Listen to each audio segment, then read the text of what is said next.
Rumours of the long-fabled Star Trek Starfleet Academy were revived in June 2018 when Variety revealed that it was one of the potential new shows in development under the then newly signed Alex Kurtzman. The buzz continued in the years that followed. In August 2021, a New York Times profile piece on Kurtzman noted for the very first time that Starfleet Academy would be aimed at a younger audience. And the following month, for Star Trek Day, Kurtzman spoke at some length to Will Wheaton about his excitement for the planned series.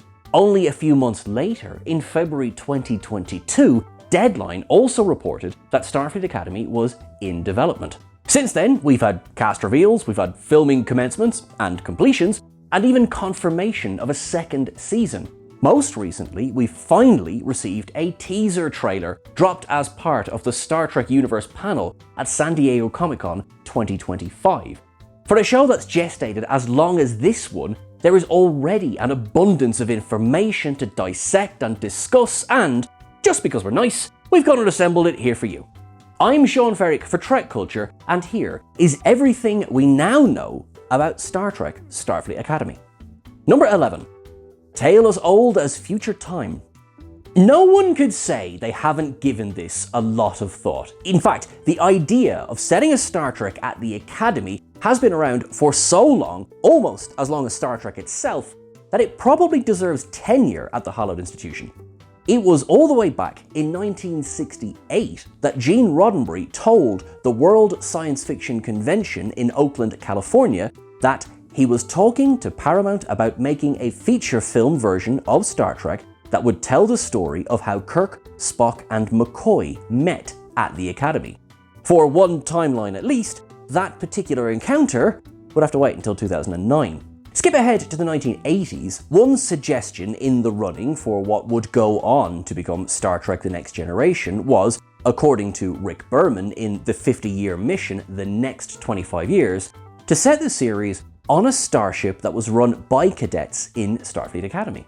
The idea for a movie version of Starfleet Academy never went away either. To coincide with the 25th anniversary celebrations, what was then provisionally titled Star Trek The First Adventure, Starfleet Academy, Star Trek The Academy Years, was greenlit by the studio and even fully scripted by Harve Bennett and David Loughery. A regime change at Paramount put paid to the professorial project in favour of the undiscovered country, although Bennett never gave up on the idea, continuing to pitch it to Paramount well into the 2000s. If, like some of us, you can stretch your mind back to the 1990s, you might also remember Star Trek Starfleet Academy, the PC game released in 1997, as well as a veritable bounty of Starfleet Academy novels during the decade featuring the younger selves of the crew of the original series, The Next Generation, and Voyager. Now, canonically speaking once more, and though mentioned numerous times in dialogue, we've actually only seen the prime Starfleet Academy a handful of times on screen. You can count Kobayashi Maru back in Star Trek II, then a series of firsts in First Duty, a reused shot in Time's Arrow, 8472 fakery in The Flesh, a notable flashback in Lower Decks, and finally, at least for some study time, in Prodigy before the synth attack on Mars. Number 10. Youth not wasted on the young. Starfleet Academy will be the first live-action Star Trek series both aimed at and centered around a young adult demographic, a fact that will hopefully attract a whole new generation to the franchise. The debate over target demographics and Star Trek is far from new, but that's never prevented the show from having a universal appeal. The cadets attending this iteration of the institution will have to get wise in double time too, as Paramount described Starfleet Academy on its announcement on the 31st of March 2023. From executive producers Alex Kurtzman and Noga Landau, the series will follow the adventures of a new class of Starfleet cadets as they come of age in one of the most legendary places in the galaxy. In all that energy and excitement, those of us old enough to remember the show's long journey to screen might just feel young again. Number 9. Burn before reading week. It wasn't until Variety reported in March 2024 that Starfleet Academy was set in the 32nd century that we knew for certain when this series would be set. Later, in May, Alex Kurtzman explained the reasoning behind the choice of the next millennium to the LA Times, noting that to set the show in the halcyon days of the Federation wouldn't feel authentic when compared to a world filled with uncertainty that today's younger generation must face. The more authentic setting, by comparison, to Kurtzman's mind, was the post-burn world, which was only just emerging from that cataclysm.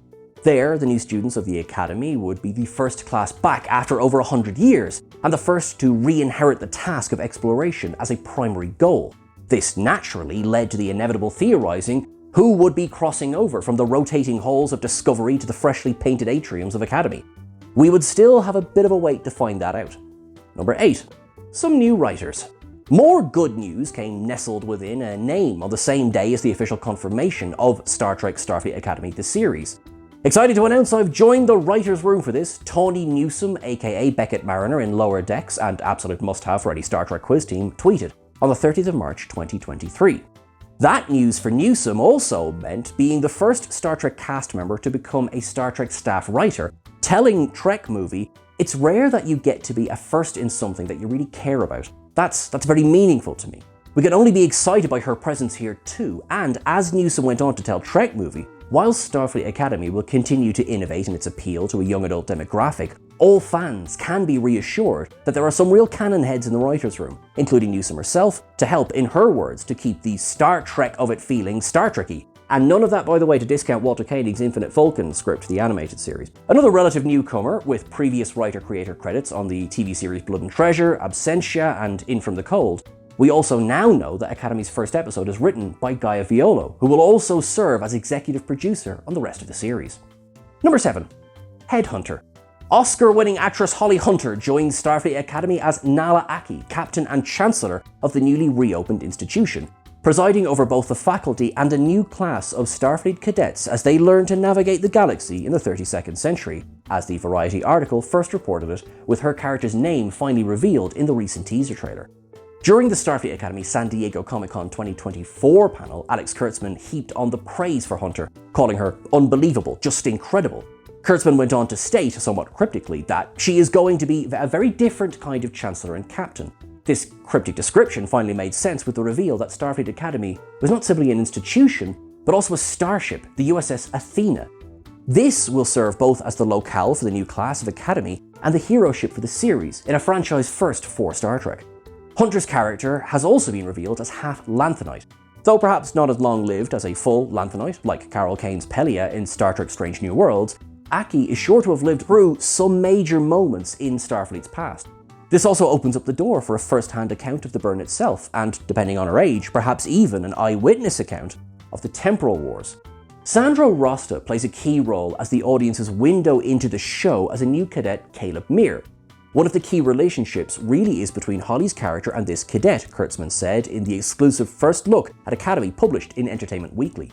Once the cadet enters into the school and meets all the other cadets, the balance of the storytelling begins to shift slightly. By the end of the season, you really feel like you have this incredible understanding of everybody and how they function as a group. Number 6. Whistling Villains. Not only is twice Oscar-nominated actor Paul Giamatti in it, as a lifelong Star Trek fan, he's always wanted to be in it. As he told the Portland Mercury back in 2011, "I really would love to play a Klingon. It's like, god damn it, will I ever get to play a Klingon?" Giamatti would reiterate his desire to be in Star Trek, as a Klingon or otherwise, to Stephen Colbert on The Late Show in 2019, and then again to movie-TV journalist Johan Albrechtsen in January of 2024, during press for the holdovers. "We saw this and we called his agent," Alex Kurtzman told the crowd during the Starfleet Academy panel in 2024.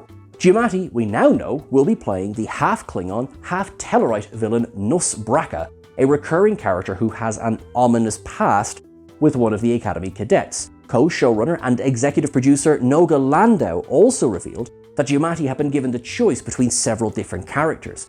Thinking they would only get the busy actor for one episode, Giamatti, in fact, chose the main villain. Such is the power of wine. One moment in the trailer sparked raised eyebrows as 1. Bracca jauntily whistles Alexander Courage's original series theme. Is this musical motif a bit of fun, or a clue for some larger meta-revelation. Perhaps Braca exists outside of the time and space that Academy finds itself in. After all, one of the cadets seems to be studying up on alternate dimensions and continuums. And just what did happen to Captain Sisko after all? Number 5. Let's talk about sets, baby. Much has already been said about the enormous atrium set constructed for Starfleet Academy, first revealed by Adam B. Very's Variety article in March 2024. The set, boasting a whopping 45,900 square feet, we can now assume to be a central piece of the USS Athena herself. It features 2 stories in height, has a mess hall, amphitheater, trees, catwalks, and last but not least, a striking view of the Golden Gate Bridge in a single contiguous space. Whether this view is a holographic representation present for the whole season, or simply on view while the ship is docked, remains to be seen.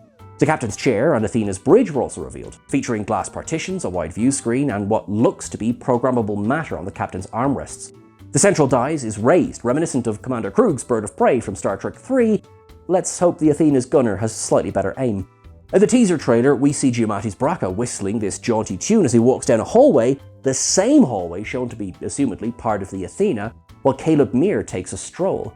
The highly polished walkways and corridors are reminiscent of all recent live-action Star Trek series, though there was another reveal for the avid readers in the audience. Part of the set seems to feature a large memorial wall. Now, we hasten to add that it is currently unconfirmed whether this was a wall being a memorial to the dead or a list of notable Starfleet officers and the odd ambassador or two, as the rank beside some of the names gives pause. Did Nog really only achieve the rank of lieutenant before he died? Did 7 of 9 opt for captaincy over admiralty? And speaking of, the forever ensign finally beat the curse, rising all the way up to the top spot.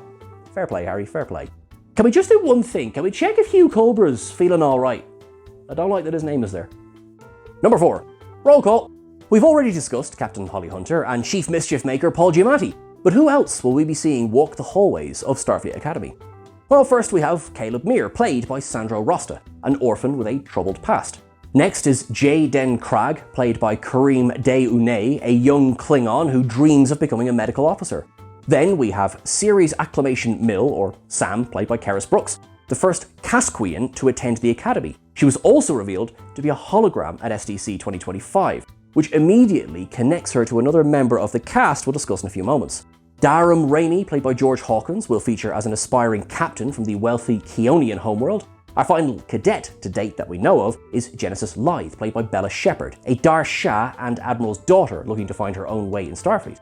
Tarima Sadal, played by Zoe Steiner, the daughter of Beta Z's president, seems to have a connection with Caleb Meir.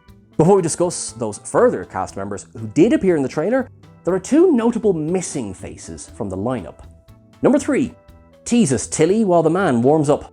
Though announced to be joining the cast of Starfleet Academy, Mary Wiseman was nowhere to be seen in the recent teaser trailer. Star Trek Discovery's Coda quietly confirmed that she was the longest-serving Chancellor of the Academy. Let's hope Captain Aki switched jobs as opposed to something more nasty. Despite this confirmation of tenure, Tilly was absent from homeroom before the Athena blasted off. There could be a simple reason for this. They could be holding something back for a later full trailer.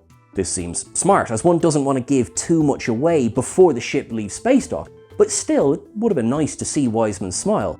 Or Becky Lynch's, for that matter. Lynch, who is already the reason for the inevitable crossover between TrekCulture and WhatCulture Wrestling, was also absent from the teaser. To date, all we know is that she is in the series, but whether playing friend or foe remains to be seen.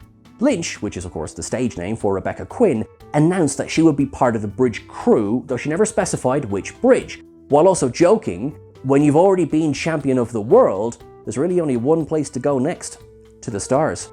While she said she would be joining season 1 of the show, we hope that doesn't mean she's getting red-shirted on the first day either. Number 2. Will you join my crew, faces old and new? The news that Robert Picardo would be returning to the EMH role after Voyager and Prodigy was met with utter glee by much of the audience last year. He has since confirmed, as recently as the Trek Talks Trekathon, that this is the same hologram who was activated in Caretaker. With digital memory, Picardo said, nothing fades, so his crew are as real to him in the 32nd century as they were to him in the 24th. Through the Doctor, and with a certain numerical name on a wall, we can get a glimpse into the fates of the crews on both of those shows. Joining him are Tig Notaro reprising her role of Jet Reno from Discovery. She was revealed in an updated operations uniform in the teaser, sporting what seems to be a whistle. One can easily imagine Reno drilling those cadets on maintenance timeframes and having fun while doing it. Oded Fehr, briefly glimpsed in the teaser, returns as Admiral Charles Vance, still sporting his disco threads. Gina Yashere was a revelation as Commander Laura Thok, a Klingon Jem'Hadar hybrid, serving as Captain Aki's first officer and cadet master. While theories have already begun to spiral, weren't there a complete dearth of Jem'Hadar women? One must remember, there's a long time between the 24th and 32nd centuries. Who knows what genetic experiments have occurred in that time? Or, to that point, who knows what might happen with a bottle of blood wine and some romantic Klingon opera in the background? Tatiana Maslany is briefly shown in the teaser. Though there is such little context, it's hard to tell what exactly her role will be. She may only appear in flashback, perhaps as part of Caleb Mears' troubled backstory. Number 1. When do we set sail? And what's it all about then? Early 2026 teased the teaser, confirming that despite our hopes on the matter, the latest iteration of Star Trek won't be beaming in this year after all. While the wait may seem to be a killer, if that's what it takes to get this right, then that's certainly something worth the investment. As to what the show is actually about, here's the official description of Starfleet Academy.